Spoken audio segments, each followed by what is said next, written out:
Here's to whiskey kisses, a peaty taste of sin. Greetings, Whisky Folk, and welcome back to Drinking Out Loud. I'm Adam, he's Andrew. This is a Signatory vintage 100 proof 10-year-old Caol Ila from first fill and refill Oloroso sherry butts. Cool. Yeah.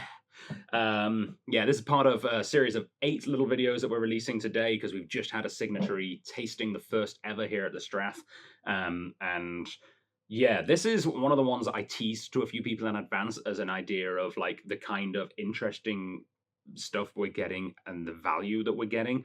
This is insane, and I look forward to finding out whether it outperforms or underperforms compared to where I think it's going to be, because everything so far is outperformed, which is, I mean, in fairness, I've got really high hopes for this. So if it does underperform compared to where I'm at, I'm still probably going to be happy because the price is insane. But yeah, you guys all know Caol Ila by now. If you've not heard of Caol Ila, well, that's weird. If you're watching whiskey videos on YouTube and you've never come across Caol Ila before, it's very strange that you found out here first that Caol Ila is the biggest distillery on Islay. And maybe if you've never heard of Caol Ila, you've never heard of Islay. Islay is a island on the west coast of Scotland known for its peated whiskies. And yeah, this is, if you've ever had a mystery Islay, 9 times out of 10 it's Caol Ila, because they're the biggest producer. The vast majority of whiskey that is sent to the blending and independent bottled market from Islay is Caol Ila. Whoa, Caol Ila, you make me happy. I've rarely, if ever, been let down by Caol Ila. 57.1. So I mentioned in a previous video, I think it was the Glenlivet that was at the 100 proof series, that I thought that 100 British proof was 57.2. Apparently 57.1 is this one as well. Maybe it straddles, maybe sometimes both. Maybe I'm just losing my mind and it's always 57.1. Okay, smell. Mm-hmm. Mm-hmm. Good Lord. That is exactly what I expect from a sherry cask Caol Ila. Yeah. That is powerful. It is salt and vinegar crisps. Salt and vinegar crisps. On fire. Specifically, yeah. For me, a little bit of... Now, I know you said salt and vinegar crisps. I'm also getting a little bit of the fish, like a fish and chips, but specifically... Yeah. Specifically wrapped in the newspaper. Okay. The newspaper, You know you're not supposed to eat the newspaper, right? We'll get back to that. Also, on that, I want to, because I know like fish and chips wrapped in a newspaper is a very British thing, and I overheard Americans talking about that recently, and how they thought it was very not uncouth, like not safe, because newspapers are dirty. So they don't just put newspapers that were on the shelf at the fish and chip stores. They're newspapers that were never went out. Like, have you ever gone to a newsagent and they've run out of newspapers? It happens incredibly rarely. Only when like Princess Diana dies or something like that happens, or 9/11, big massive news.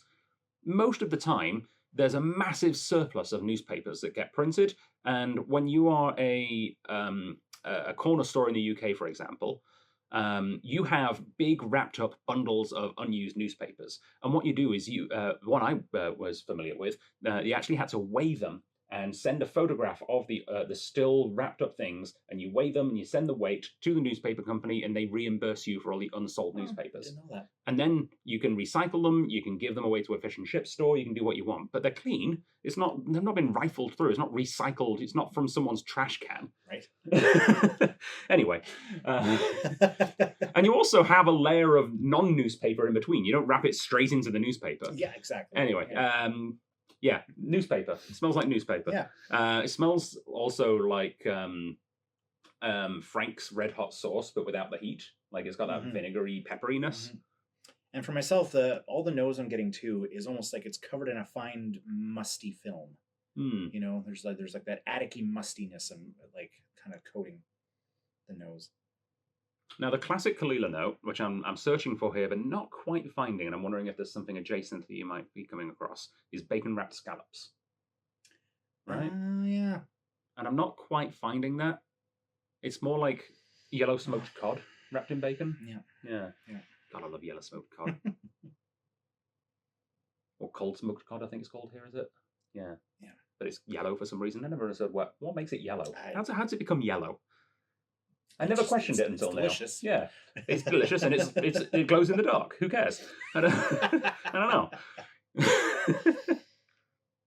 Oh yeah. All right, I'm going in. That's let's delightful. dive right in.